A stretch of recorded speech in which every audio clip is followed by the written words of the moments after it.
कृपया ध्यान रखें कि इस चैनल में सभी की सभी जो जानकारी है वो शैक्षिक और सूचनात्मक उद्देश्यों के लिए है। इस यूट्यूब चैनल में प्राप्त किसी भी जानकारी को वित्तीय सलाह, कानूनी सलाह या तो व्यक्तिगत सलाह के रूप में नहीं लिया जाना चाहिए। जय हिंद दोस्तों। बाइनेंस कोई अच्छे प्रोजेक्ट को लिस्ट करके इन्वेस्टर को पैसा वाला बना सकता है, वहीं बाइनेंस प्रोजेक्ट को डिलिस्ट करके रोडपति भी बना सकता है। आए दिन हम देखते हैं कि बाइनेंस के अंदर नए नए प्रोजेक्ट लिस्ट होते हैं।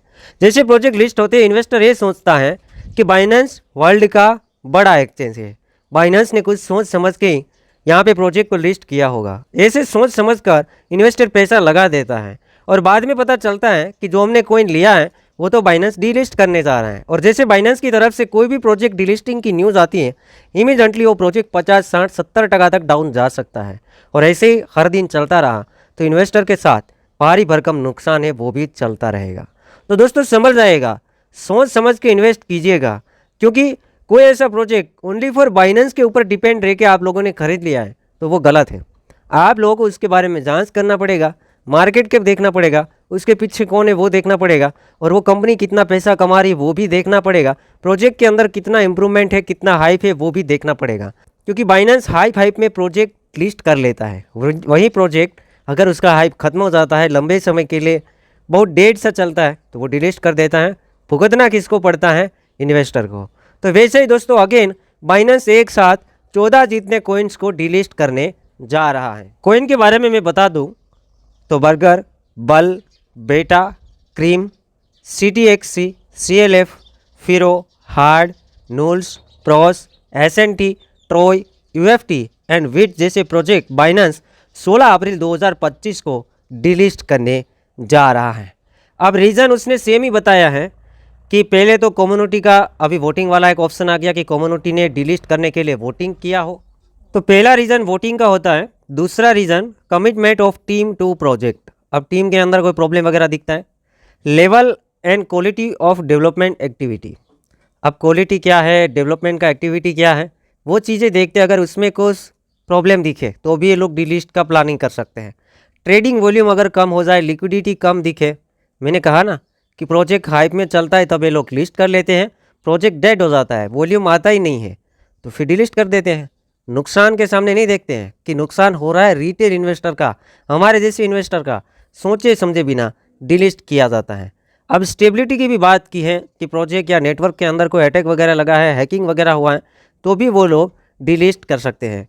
ऐसे तो बहुत सारे यहाँ पे रीज़न दिए गए हैं कि भाई हैकिंग वैकिंग हो जाए या फिर जो टीम है नया सप्लाई मिंट करना शुरू कर दे, स्कैम करने की कोशिश करें तो बाइनेंस डिलीट कर देता है। और पहले यहाँ पे बता दिया वोटिंग। अब वोटिंग में क्या है, वोटिंग कौन करेगा कि इस प्रोजेक्ट को डिलीट कर दो? जो लोग होल्ड नहीं करते वही वोटिंग करेंगे। अब होल्ड करते ही हैं तो वोटिंग क्यों करेंगे कि डिलीट कर दो?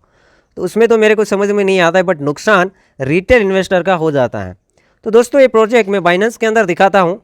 कल के दिन न्यूज़ आया था तब इमीडिएटली 30% से लेके 70% तक डाउन चले गए थे प्रोजेक्ट, और उसमें से कुछ प्रोजेक्ट थोड़े से रिकवर भी हो रहे हैं। ठीक है, उसमें से कुछ प्रोजेक्ट डिलीट की न्यूज़ के बावजूद भी रिकवर हो रहे हैं।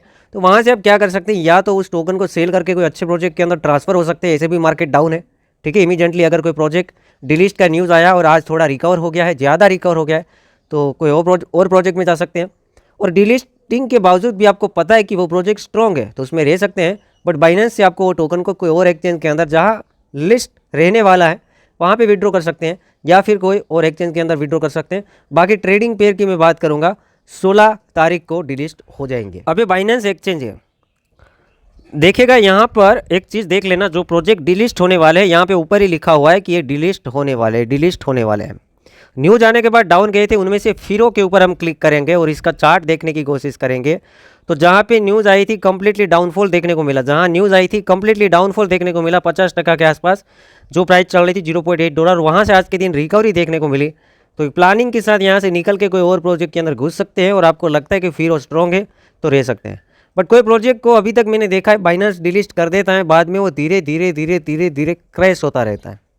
मैं नहीं कहता कि सेल कर दो, बट आपको सोचना है, जांच करना है कि हिस्ट्री के अंदर जो प्रोजेक्ट को बाइनेंस ने डिलीट किया है उसके बाद क्या कोई प्रोजेक्ट सक्सेसफुल हुआ है, वो चीज़ें भी देखना पड़ेगा।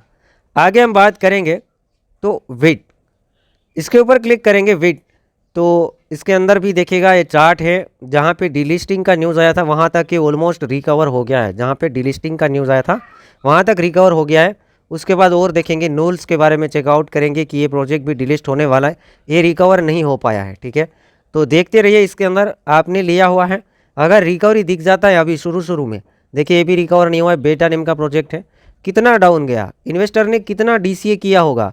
वीकली टाइम फ्रेम के अंदर हम देखेंगे तो ये प्रोजेक्ट $3 के ऊपर आया था और अभी चल रहा है $0.007। अब अगर किसी ने लिस्टिंग के टाइम पे, मतलब इसके 1.5-2 साल हो गया ये प्रोजेक्ट आया, लिस्टिंग के टाइम पे अगर इसके अंदर एंट्री ले लिया, उसके बाद $1.5 में एंट्री लिया, उसके बाद $1 में लिया, उसके बाद आधा $1 में लिया, DCA करता ही गया, उसका हालत बिगड़ा होगा बड़े लेवल पे। तो अब ऐसा नहीं रहा है कि बाइनेंस के अंदर ये प्रोजेक्ट लिस्ट है तो हम वहाँ पे ले पैसा लगा दें। बाइनेंस का और अदर एक्सचेंज का क्या मकसद है कि कहाँ पे हाइप है, कहाँ पे भीड़ है, उसको लाओ। अब भीड़ चली गई, हाइप चली गई, यूज़ केस है ही नहीं, लिस्ट कर दिया था, तो बाद में वो डिलिस्ट कर देगा। अब बाइनेंस कैसे प्रोजेक्ट को डिलिस्ट नहीं कर पाएगा? बिटकॉइन को नहीं करेगा, ईथर को नहीं करेगा, लाइटकॉइन को नहीं करेगा, रिपल को नहीं करेगा, ट्रोन को नहीं करेगा, ओपी को नहीं करेगा, आर्बिट्रम को नहीं करेगा। क्यों? क्योंकि वो प्रोजेक्ट ऐसे है कि उसको बाइनेंस की भी ज़रूरत नहीं है। तो ऐसे प्रोजेक्ट ढूंढ के आपको ट्राई करना है। जैसे मैंने एक वीडियो दिया था 60+ मैंने प्रोजेक्ट का वीडियो बनाया था कि ये प्रोजेक्ट को ही ध्यान में लीजिएगा, इसके अलावा कोई भी प्रोजेक्ट को ध्यान में नहीं लीजिएगा। 60-70 प्रोजेक्ट थे, मैंने आपको दिखाए थे, वो वीडियो देख लेना, ओल्ड वीडियो है। ठीक है।